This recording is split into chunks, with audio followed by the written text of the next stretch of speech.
You're listening to theoutdoorstation.co.uk. Welcome to part one of two special extended episodes recorded at the recent and now world-famous OMM, the original mountain marathon sporting event, which took place the weekend of the 25th of October 2008 in Borrowdale, Cumbria.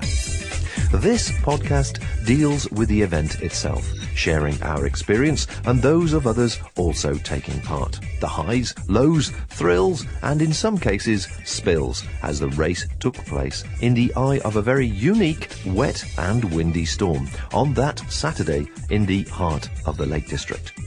Part two will deal with a very different kind of storm, one which started unbeknown to the organisers and competitors that Saturday night in the media.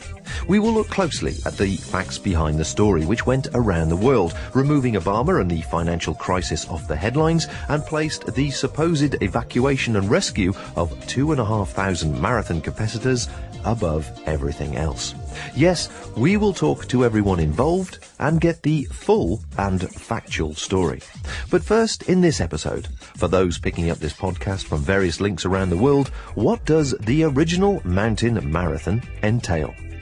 The OMM, formerly the KIM, is now in its 41st year. It is a competition to test teams made up of two people at every level. Their mental approach, fitness, equipment, navigation ability, and ability to traverse mountainous terrain in safety over a period of 2 days.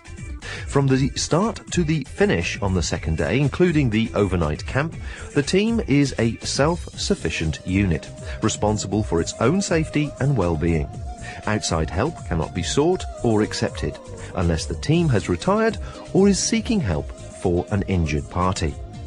There is a defined minimum kit list, including waterproof clothing, sleeping equipment, tent, food for 36 hours, and first aid. And this is spot-checked randomly throughout the competition at key locations. GPS and mobile phones are not allowed. Navigation is based purely on the compass you bring with you and the map you're given on the start line. Yes, this event isn't for softies out for a day's walk. It is designed to be tough and has run successfully in all weathers for over 40 years. And the 3,000 competitors just love it. There are 7 different classes to potentially enter, each one with a different route, different checkpoints, and different level of difficulty. The elite, the true marathon runners, A, B and C classes are linear routes. Miss out any of the checkpoints and you are disqualified. The long, medium and short score classes are a time-limited orienteering event. You select the checkpoints to suit your fitness level to gain maximum points before getting to the overnight camp. Points are deducted for every minute you're over your allotted time. The start line consists of 7 channels, one for each class of the event, and every couple of teams have a start time separated by 1 minute. The course map covers approximately 120 square kilometres of mountainous terrain, and this is handed to you when the horn is sounded, and then you're off. This year, Rose and I entered the short score, and I wanted to share the experience with listeners to the Outdoors Station. My recording gear was duly sealed in a waterproof bag, and a small microphone, which normally wouldn't be affected by the wind, was strapped to my rucksack. However, gusts of 90 miles an hour were predicted that weekend, so please forgive some of the sound quality which varies throughout this podcast. So we've arrived. It's 9 o'clock on the Saturday morning. The weather forecast, local weather forecasters, got even worse than the previous one. I'm not sure if you can hear this. Try and block it from the wind as best I can, but it's picking up a little bit of a hoolie before we even get to the start line. We're working our way up there now. The actual location is down the end of a very long, narrow country lane, and there's a lovely farmyard campsite. Well, it would be on a good day, but everybody's in fine spirits. We all know what we're expecting. which is potentially an awful lot of water, and up to 90-mile-an-hour gusts apparently on the peak. So I expect we'll be keeping away from there. How are you feeling this morning, Rhoda? Are you warm and cuddly? Oh, it's cold. I'll be glad to get going, actually. So I'll set the recorder up near the start line. When you hear the hooter, that's the hooter for the current group of people in the starting gate to start. They call you forward, and our start time's 9:41, so we have to be ready, and then they'll hand you the map, and off you go. We've got 5 hours to get to the end, keeping within time so we don't lose any points, and pick up as many checkpoints as we can.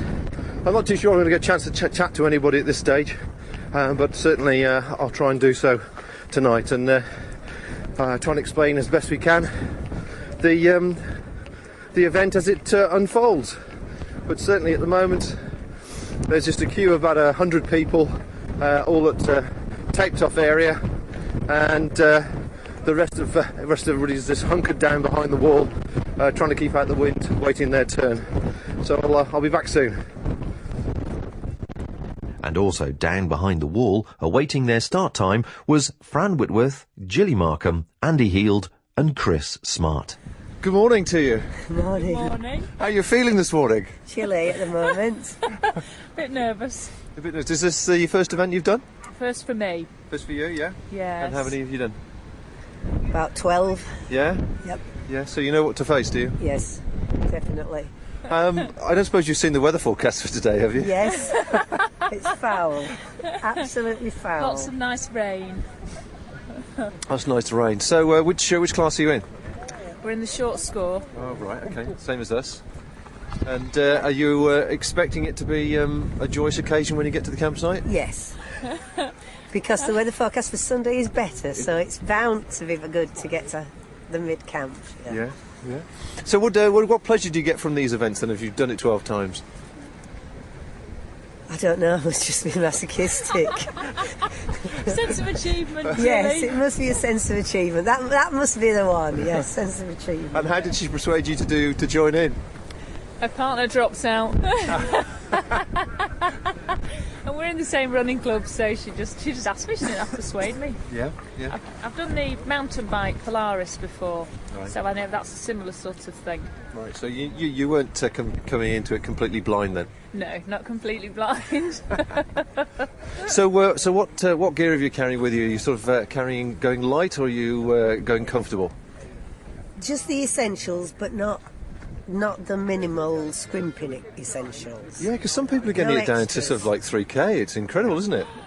Got no extras, but moderately substantial. And do we have chocolate in the rucksack? Lots of. Chocolate raisins, jelly babies, dolly mixtures. Yeah. That's the And key to Turkish success. Delight, I noticed Oh, in the Turkish back there. Delight. You're a walking sweet shop. Yeah, Yes. yeah. That's the key to success. Do you do many of these, or is this sort of the one event of its type you do? I usually only do this. I did do the Alpine Kim this year in France. Yeah. Which was lovely, Yeah. because it was in August and it was warm. And it seemed like such a good idea. Yeah. Well, best of luck, ladies. I'll see you possibly in the campsite and watch with envy as you tuck into your various amounts of chocolate. Yeah. Thank Okay, you very thank much. you. You have a good one too. Good morning to you guys. Morning. What course are you on? We're doing the long score. Long score. And you've been reduced by an hour because of the weather conditions, I understand. That's right, I'm a bit surprised about that. I've never known that before. Really? So I mean, it isn't particularly good, the weather forecast, is it? No, it's not good for a lot of rain coming in later apparently, and it's very windy already, so let's see. But yeah, we're probably going to cope with 7 hours, but 6 at least we'll be in camp earlier. Yeah. The long score, I take it you've done this event on several occasions, have you? Yeah, this is my 18th. 18th? Yeah, and I've done the long score about a dozen of those. Right. So yeah, I've done it almost every year for the last 20 years anyway. On the short score, apart from the time element, is there a big psychological difference between the long and the short? I think it's better because you spend a certain amount of time planning your route, etc. Well, if you've only got quite a short course, then that's a bigger proportion of it. So it kind of gets things a bit more in proportion to go further, I think. Are there the same number of checkpoints in the short score as the long score? I think there will be more in the long score. Yeah. You expect to get a higher point score. And how about yourself? How many have you done? Well, I've done the long score once before. I actually managed to complete the elite class last year. Oh, congratulations! But, it was a struggle. It was only about achieving the end, but I managed to get there. But I'm not as fit this year, so I was going to do the A score, but my partner dropped out at the last minute. So Andy and I teamed up on Wednesday night, and we're off to do the long score together now, having first spoken on Wednesday night. So, oh, really? Okay. So it'll be good. We never met before last night. Oh, did you? Oh, right. Okay. No, Chris answered my Lonely Hearts Club advert on Tuesday or something, but we both lost our partners in the last week. Well, thank God for the forum, eh? Thank God for the website. Yeah. So tell me then, with the elite and the ABCs, are they all a linear course? Yes, yeah. You have to do all the checkpoints in the set order that they're on the map, and so there's an element, certainly I think in the shorter courses, of people tending to go in a bit of a line. Right. But there's still a lot of route choice that is taking place, and it was quite interesting to look on the software, that the website, where you can look at route choices that people have taken. Oh, I see. And even on a linear course, people are taking quite a few different route choices. Do you get penalised then if you miss some of the checkpoints out on a linear course? You get disqualified if you miss any checkpoint. You just get disqualified effectively. You don't do the second day. So the first time I did the elite, it was dark by the time we were looking for the penultimate checkpoint. We missed it, and therefore the second day we didn't do the second day. Right. Okay. And so there's no time limit on those courses then, is there? You have to be in by 8 o'clock. There's a complete cut-off, closing time of 8 o'clock. Yeah. Oh, okay. So, do you feel that this side of it, the short, long, and medium scores, are a sort of a really different type of challenge? It is a very different challenge. I mean, it's almost more thinking and planning involved, and I really do enjoy the score classes. So that's why I was quite happy to team up with Andy. Right. Okay, guys. Well, the best of luck to the pair of you. I expect to see you at some stage, perhaps in the campsite, if not having a cup of tea at the very end. So, best of luck to you. Cheers. Very much. Thanks. The 940s have gone. 940s are now proceeding through, up to the line. It's bad weather courses. 941, Rose. They ought to tell you. Bad weather courses. So the start time is on the map where the start was going to be when it was good weather. So you've got all the excitement of working out where you are when you pick your map up. If you think your best route choice is back this way, think again, please, because we're not letting anybody back through this gate. Not unless you're retiring or dying. What then? Yeah, well then you won't be walking, will you? Someone will have to carry you over. And then have to put the gate. 941! Morning, folks. Thank you for doing this. What are we, 1682?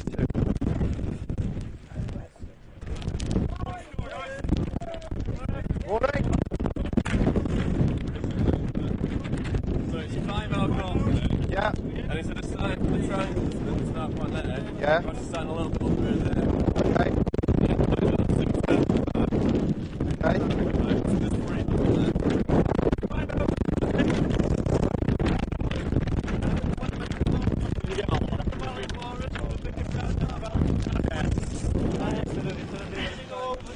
So we're not starting here, we're starting there for the neck. Finish is there. Lots in between. And there's dots all over the place. Struth. And which are we?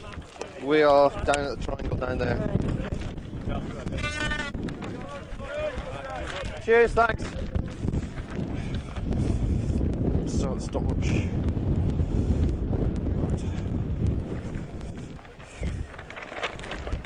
Right, I think if we... Okay, got that? Yeah. If we head up this path here where everybody else is going, up to that lake there, Yeah. get that 30 pointer there, Yeah. and then start to come back. Well, we can either, when we've got that, we could, well, what are these on top of the ridges, you see, these are on the ridge there, and go round.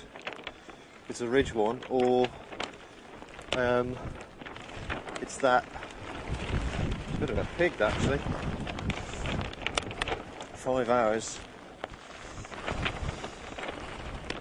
As the crow flies to the campsite, it's probably only about 6k, but there's a hell of a lot of very, very steep climbs here. It seems the obvious one to go for. Should you do that then? Should you go head for that one?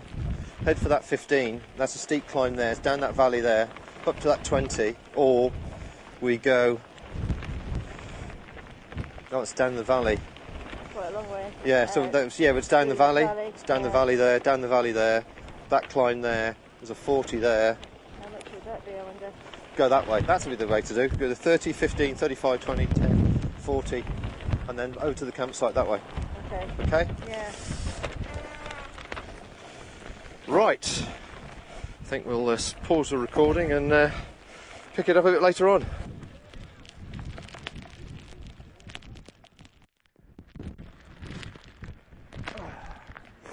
Well, we found the first checkpoint. We're just getting down into a little gully where there's about a dozen people that have also found the checkpoint. Oh, Struth! And this is really tough going. We've been going hour and 20 odd minutes. This is our first checkpoint, and it was headwind all the way and a very, very hard climb and slippy underfoot. My feet are actually gone numb because it's so cold and the wind, and my gloves are no longer waterproof, which is a great shame. But otherwise, oh, it's quite pleasant down here. Blimey. Make sure that is the right one. Letters B, E on the post, yep, that's the one. Beat. So that's that one registered. Look at the neck. Oh, and it's surrounded by very, very deep water. So consequently my feet are as cold. Well, that wasn't very pleasant, I have to say. That was really tough going. Struth, right? So just change of course now. I made a mistake thinking it was on the other side of the ridge. So sorry about that, Rose. Right, it's taken us, look, that's where we started. That's where we are. That's taken us an hour and 30 minutes. Blimey.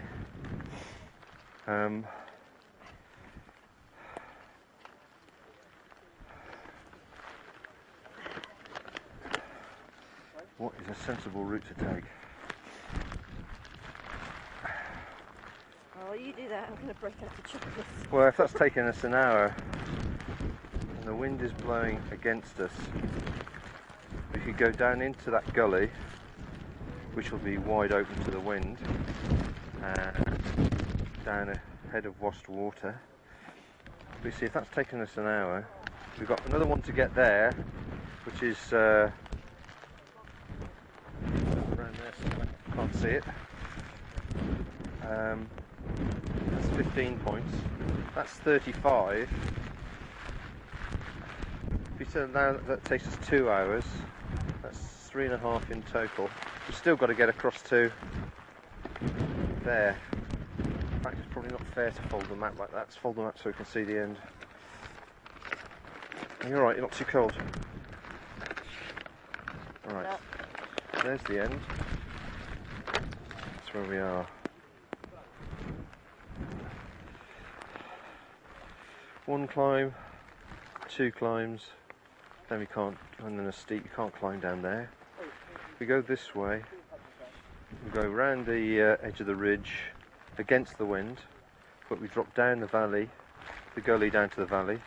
There's another one there which is worth 35 points, so we can either come up over, that's a long hard climb, well it's a short hard climb actually, but it's how many metres? 400 metres, yeah. Well, it's like that, or go around the outside of there, you see. But the thing is, you're running around, yeah. But you could be running around established paths. But there's a climb there, and then we've still got to get over to there. So we'd have to come down there, drop down, another climb there. Blimey. It's a killer. It's a killer. Oh, we just go and get this 15, then that 35, then head over there to the 20. But again, that's going. It's got to, wherever you go is going to be a steep climb. Yeah.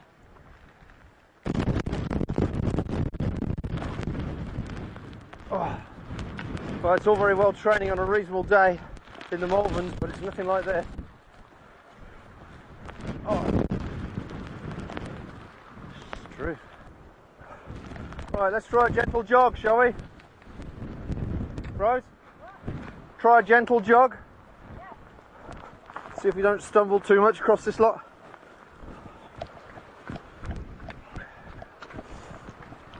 Finally, we're running with poles.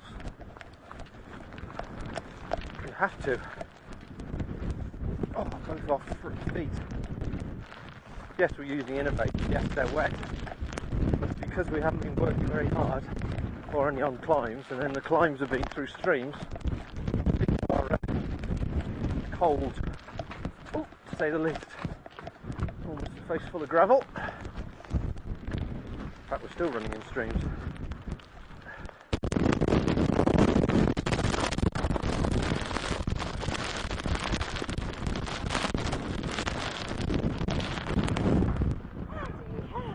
Sure you want those poles?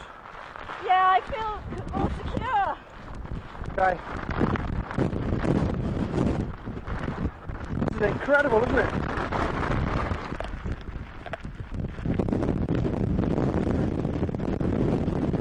Heather Elston and Mark Britton were also on the short score. As they made it to the top of the first ridge, they were exposed to the full force of the rapidly changing weather. We set off at 12 minutes past 9, and we went in a southeasterly route, which we actually thought would be the best route, because we could pick up a path on the high ground and perhaps have a clear route as to our way back to the midway camp. The rain hadn't started up until probably about 10 o'clock, if I remember rightly.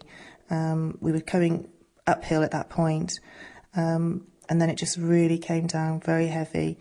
The wind was prevailing. We were walking against the wind. We couldn't walk in a straight line, basically. We were having to keep our head down, and we were becoming quite disorientated. We made it to the first checkpoint, and we're on our way to the second checkpoint when conditions just became increasingly worse.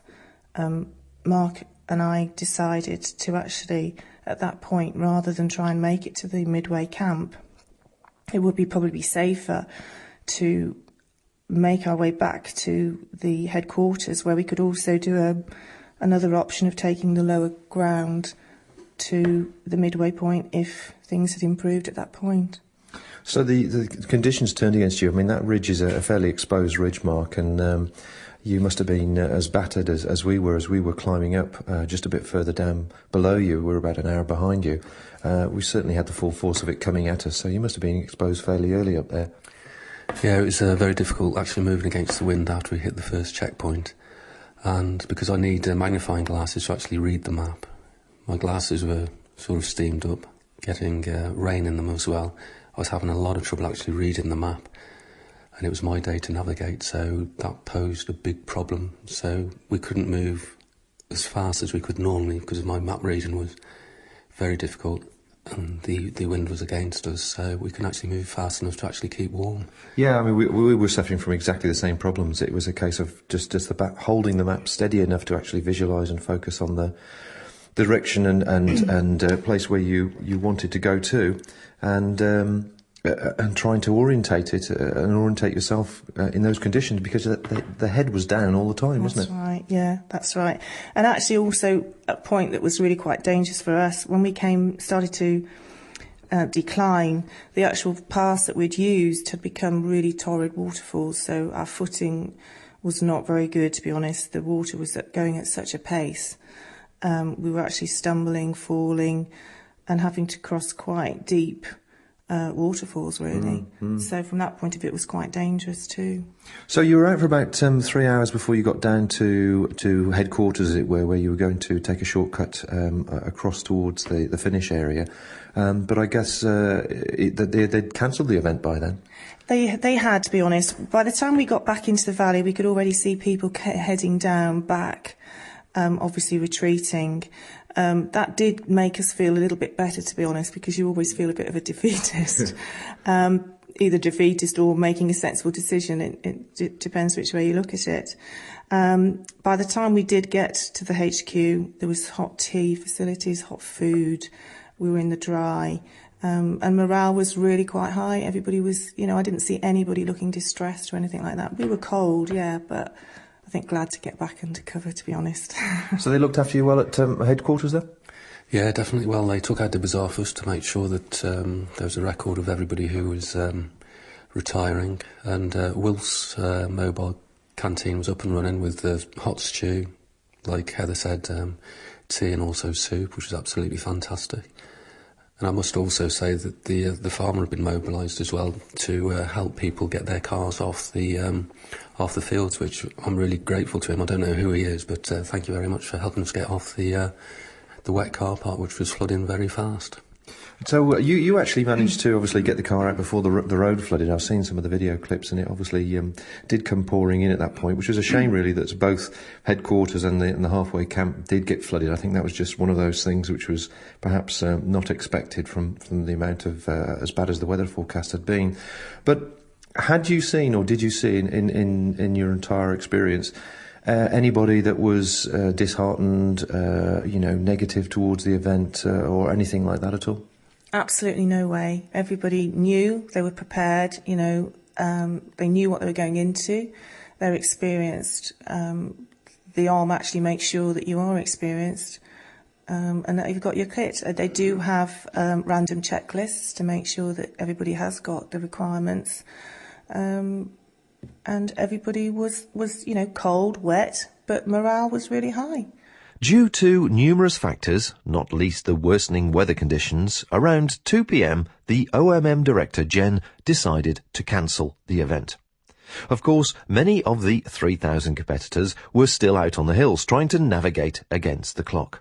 One of those was the very experienced Charlie Sproson from the Outdoor Warehouse and partner David, still working hard on the A-class route. Fantastic. I really had a good day. I can't really moan about any side of it. It was wild, windy conditions. It was, I suppose in some people's minds it could be quite scary, but it's something that I really like, and I get invigorated in conditions like that. I've never seen winds coming in so many different directions all at the same time at such speeds, and I've never really seen people taken off their feet by wind before. But there was at one point in the day, low down in the valleys, where 3 people got blown straight off their feet. It was quite a far out day, I suppose. It was certainly exciting, but I was fully expecting it from the weather forecast I'd seen, so I guess you were as well. Yeah, completely. Most people should have checked the mountain weather forecast, and I think that's probably the best one to look at. It did, report that it was going to be between 70 to 90 mile an hour gusts, and that was pretty much true. It might have even exceeded that at points.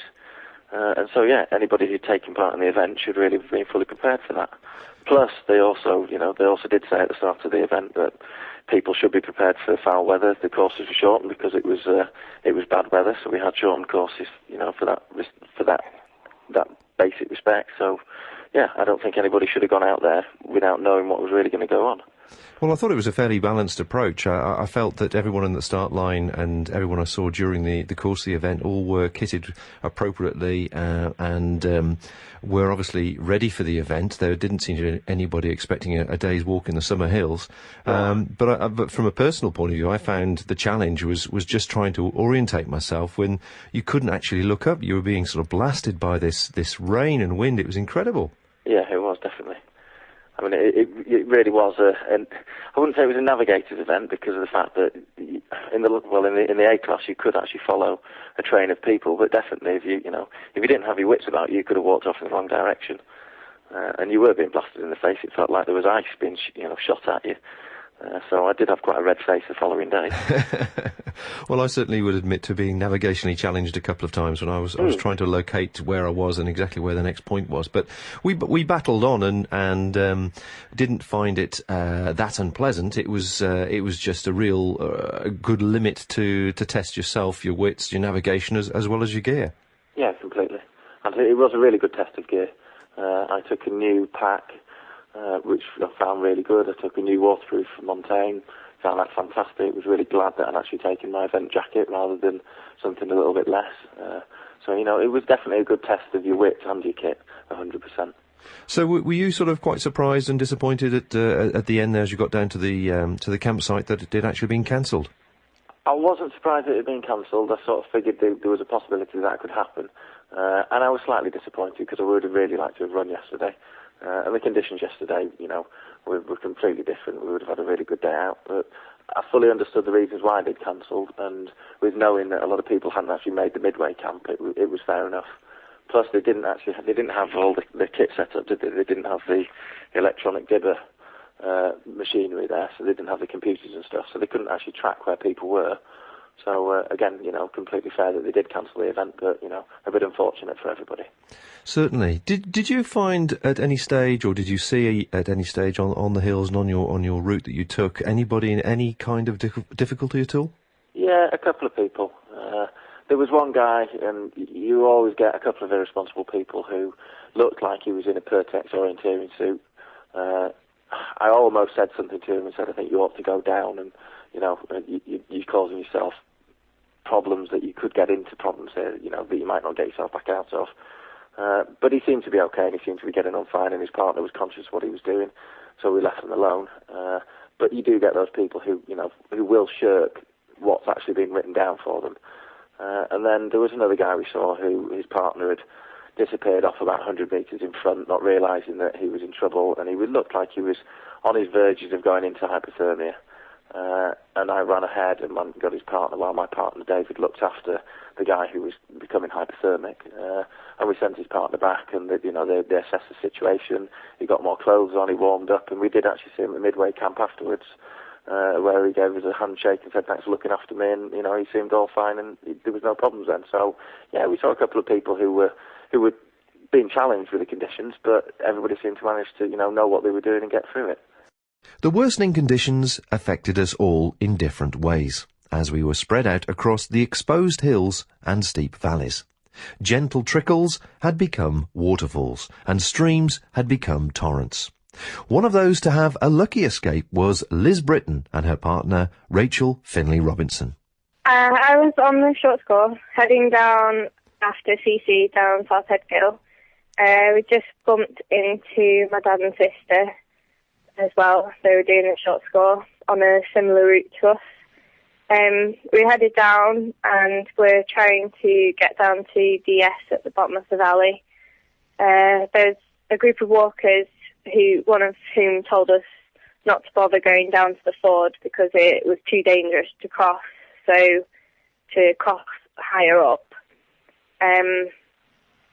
So we decided to cross higher up, and my dad and sister decided to ignore them, check it out anyway, so they headed straight down to the ford. We managed to cross without too much effort, and then headed down on the side of the control, and then ran into this other stream/river. And that was where all the problems started, was it?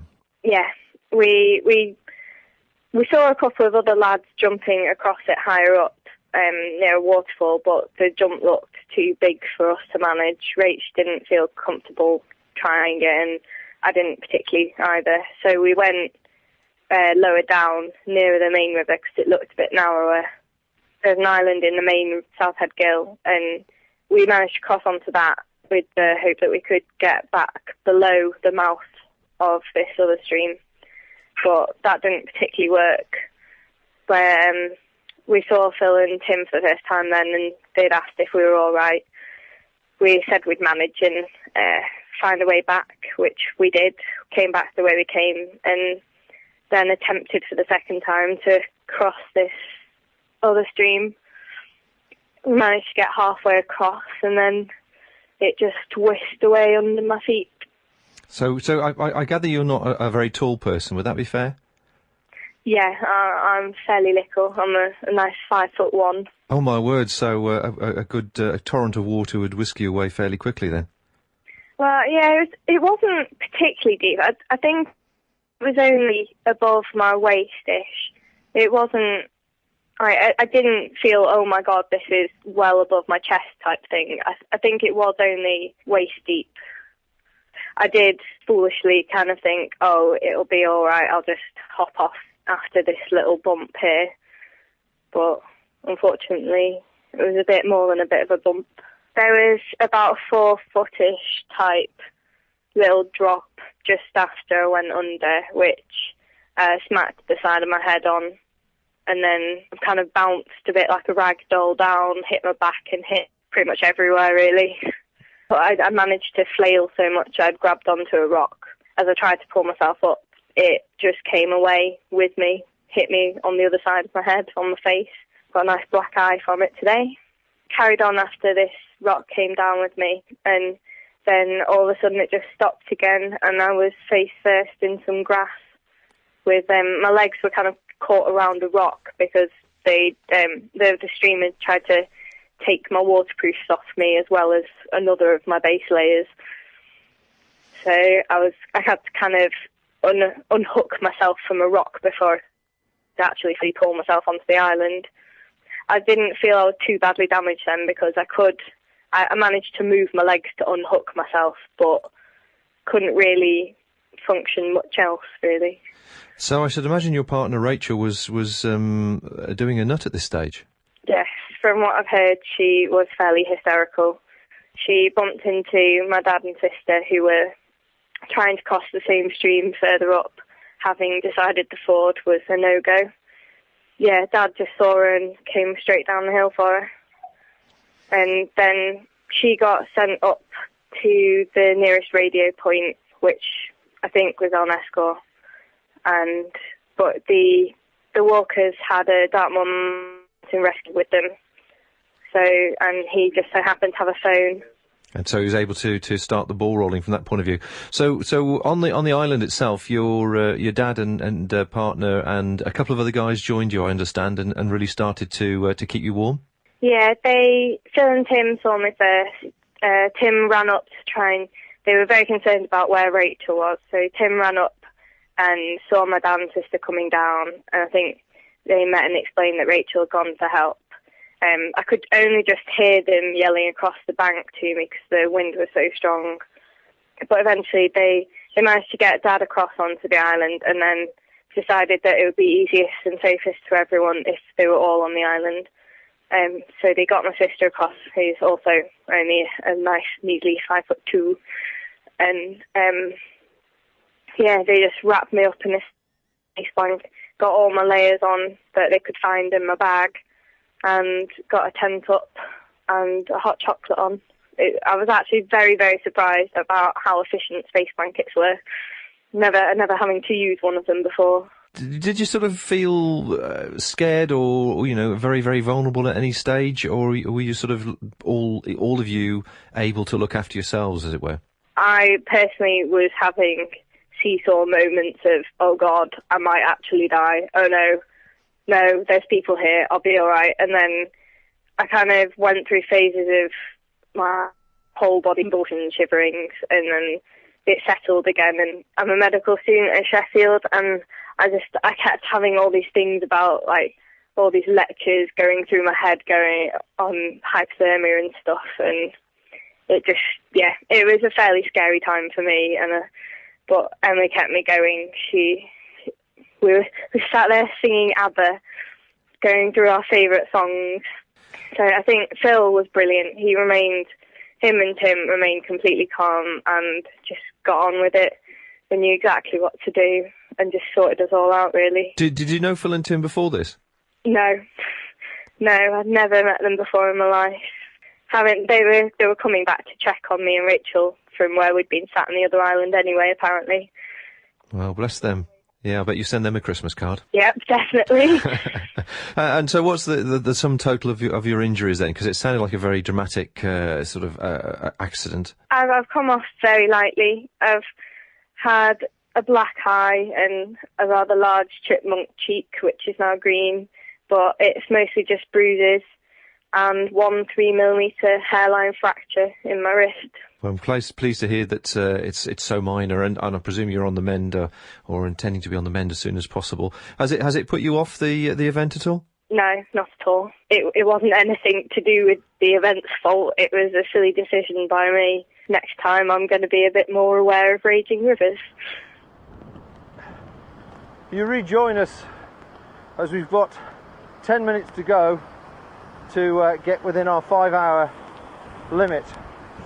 And as you can tell, the weather hasn't let up in the slightest, and we've just had to wade knee deep across a river which wasn't there before, thigh deep for Rose, and I can assure you it's very, very cold.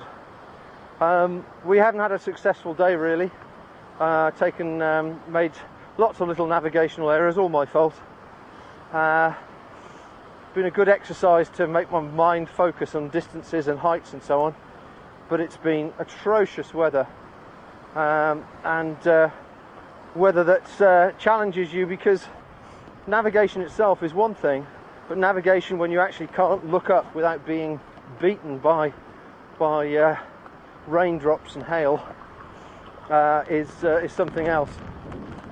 It's just pouring off me. My gloves are literally 5 pockets of water seeping down the outside of the jacket, I guess, and funneling in there. And every time I lift my hands up to look at the map, the water runs up to my armpit or elbow. We're trying to get down the path now as fast as we can. There's a K or so to go, but we're definitely going to be over time. And you just got to watch your footing. It's been very, very tough going on the foot. The weather has been like this every inch of the way. The clouds come down a few times and killed visibility, and I will happily admit to being quite despondent a couple of times when you're literally so cold. And well, the gear's okay, we're not wet as in soaking wet, soaked to the skin, but all our peripheries are wet and thus cold. So our hands are cold, feet are cold, because we're just continually wading through streams. I'm a bit concerned about Rose. She's complained a couple of times about her body core dropping down a bit, so she's not taken off her insulation layer, which we normally do in the first 10 minutes. So yes, a very, very tough and demanding day, and I'm looking forward to that hot chocolate tonight and as much dried food and a hot warm sleeping bag. Please God, don't let the X-bed bags leak. That's the last thing we need now. Our feet are just so cold that they're numb, so I actually can't feel my toes as I put them down. So of course, trying to step carefully and not trip over rocks is quite odd. We've got brave people taking shortcuts right off very steep and slippy areas, and the rest of us are using the path, which is currently a stream. You alright, Rose?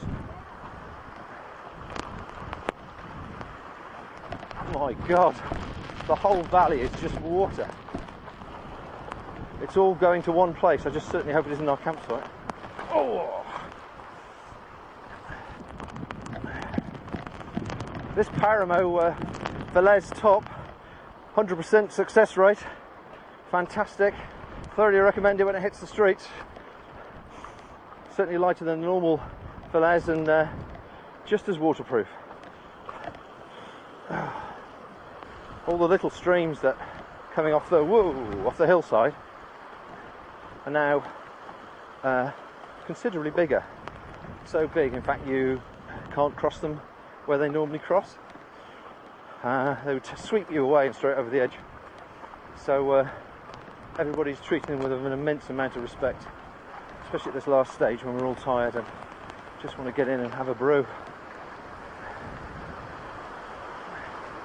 Oh, here's one. It's at least 6 inches deep, which I'm now wading through to get through. Just watching the guys ahead of me cross that big stream I'm about to do very carefully. Okay, cross this one carefully, Rose. Slightly on the inside towards that branch there. Okay? Fingers crossed, here we go.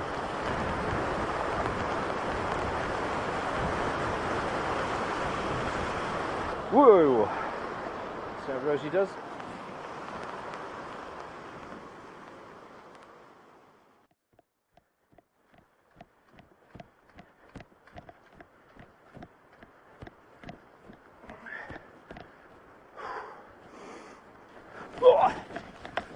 slipping and sliding all the way around the room. That looked like fun, crossing the river. Oh, not fun, okay.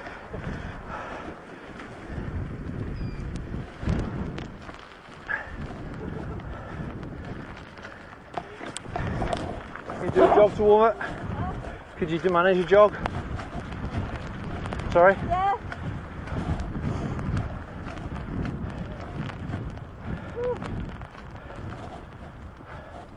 Well, there's a toilet, so it's not far.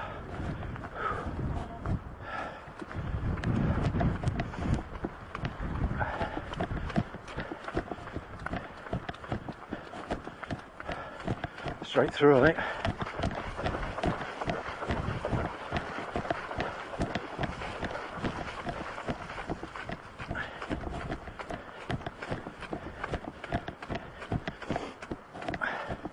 I have to say, these conditions, these mud claws have been fantastic. Really gripping and solid.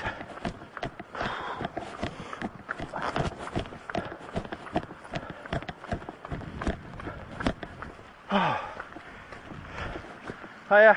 That's alright. I'm afraid the event is cancelled. Are you on your own? No, watch this Well, here. you get them all together and I only need to say it once. Okay then. Guys, get you all together and then I only need to say it once. The event's cancelled. Is it? Yeah. So can I get these two together? Cancel the event. Well done. Really cancelled. The event has had to be cancelled because of the weather. Yeah, no, I understand. There's a finish kite down on the right hand side, so punch it. Then sharp left into the barn. They'll give you hot soup. Right. And you give your number and they'll tell you what to do next. Thank you. Cheers.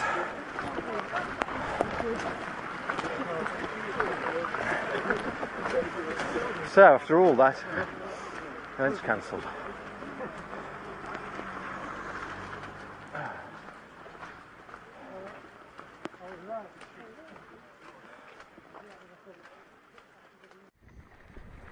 Well, surprisingly enough, Sunday morning, and once again it's raining, but nowhere near what it was doing last night. What a tortuous night it was. We got back, as you heard, the event was cancelled, went into the barn, tried to get warm, told to walk the 5 miles back to Borrowdale, which we duly started to do. Thought we wouldn't bother getting changed, and quite right too. And we're on the road again this morning, which yesterday we were virtually crawling on our hands and knees to get up. The wind and the power and the rain was just phenomenal, and it was head down and battling all the way, wasn't it, Rose? Yeah, and at the top of the valley, the whole river was like the road was like a river. It was just incredible. You just didn't want to lose your footing, you'd just be swept away, literally. It was just unbelievable. The volume of water and the sheer power of the wind had everybody battling. It was a very enlightening experience, and also reminds you really that even an event like this, they always say we'll plan for the worst, but good job we had the appropriate gear, because we got to the top of the pass and there was a police vehicle there and it said, sorry, the other side's closed, you have to go back. So I think we probably walked, I would say something like 4 miles there and back in atrocious conditions, and as you can imagine, most people were fairly disheartened by the time they got back to the cattle shed. And also pretty tired, having just finished an event for 5, 6, 7 hours as appropriate. So it was a case of we commandeered the cattle barn, and it was a huge concrete construction, and it became the biggest bothy of the year. I think it probably must have had, people were making various estimates, but there must have been at least 400, 500 plus people in there. We all sort of vied for our own little spaces, got out the gear as best we could, changed as best we could, got into our sleeping bags and bivvy bags to try and warm up, and put a brew on, and most people went to bed by about 6 o'clock. It was just a phenomenal sight, wasn't it? All these odd little head torches and burble of conversation, which gradually died away by, I don't know, about 8 o'clock, I guess. Everyone has sort of seemed to be quiet, and it sort of started again about 5:30, 6 o'clock this morning. Of course, the clock's going back as well. It was quite interesting, that sort of natural alarm clock for everybody. Everyone started stirring and moving, and waiting to see what the news was. So it's now 8:49, which means it's 7:49 with our clocks going back, and we're on the way back to Borrowdale with about 1,000 other people.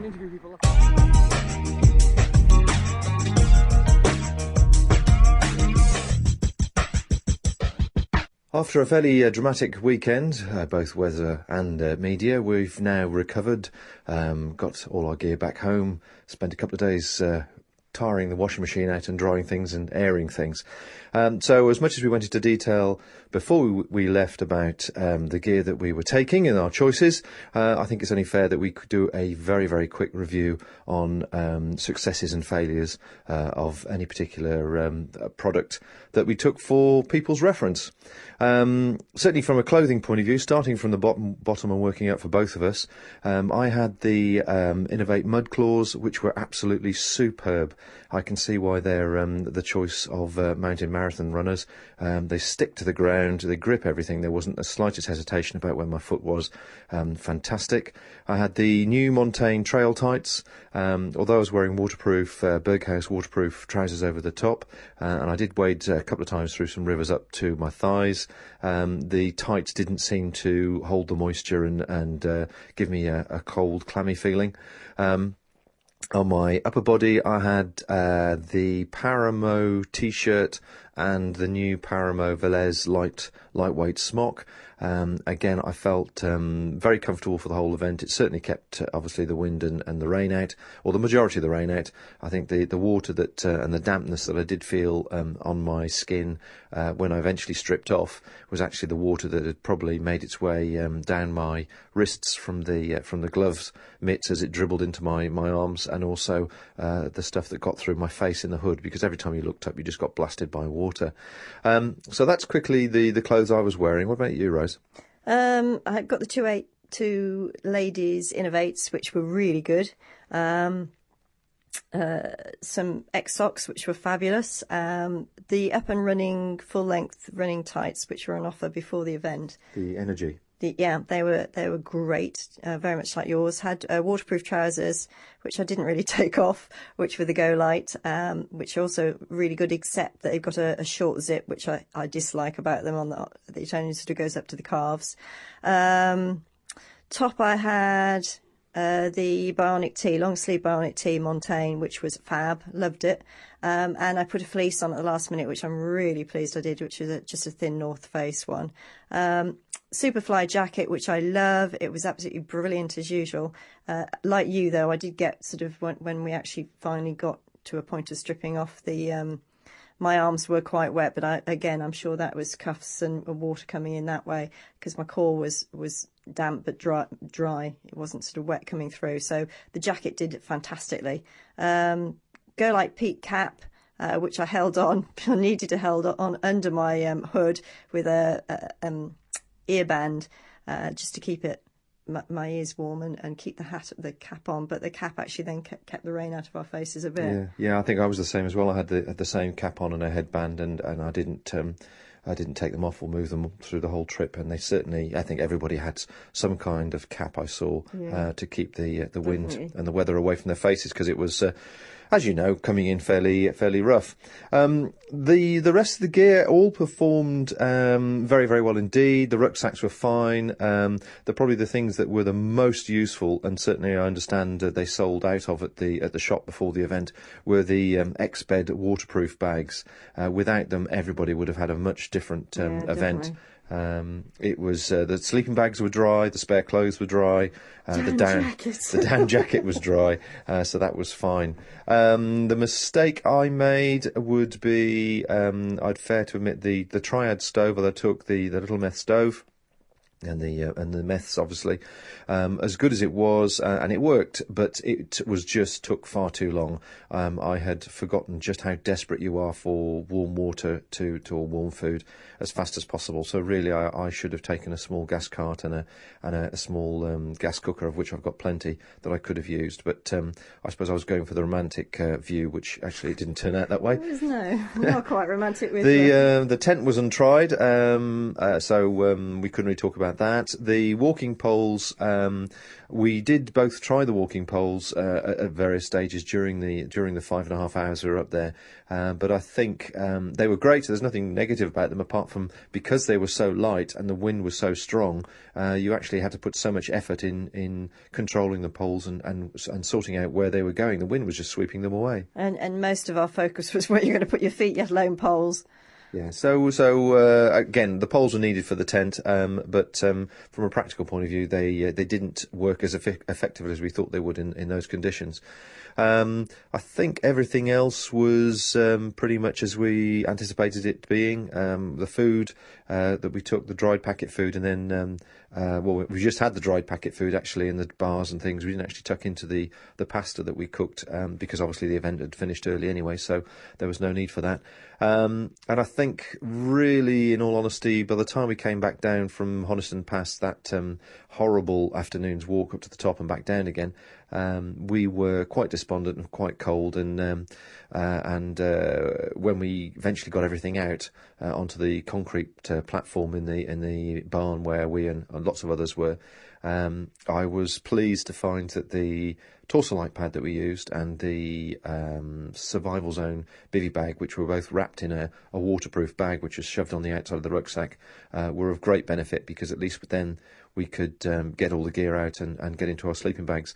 For reference, my bag was a Vango Venom 300, and Rose's was the Marmot Hydrogen.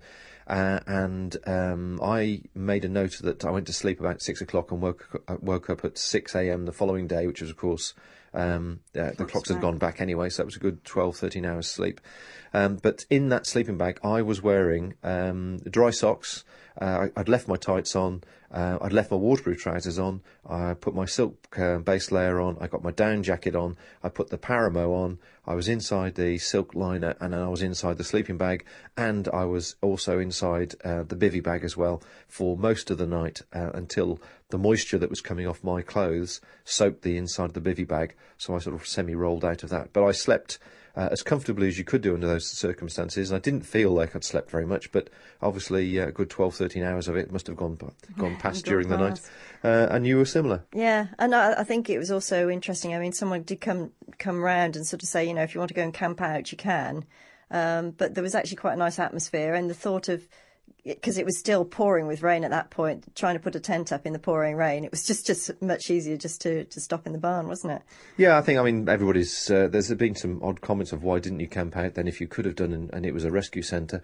Well, not really. The event was being called off. It was everybody had gone, well, it's either a case we go and stick it outside on a steep bank as it happened, because obviously the camping area was actually flooded, or bed down with everybody else and sing World War II songs. So that's basically the gist of it. Everybody sort of mucked in together, and it was a very sociable, jovial atmosphere, and as we all know, it was portrayed slightly differently when we got back. But more of that later. I just wanted to do a quick review. I don't think there's anything else we've missed out there.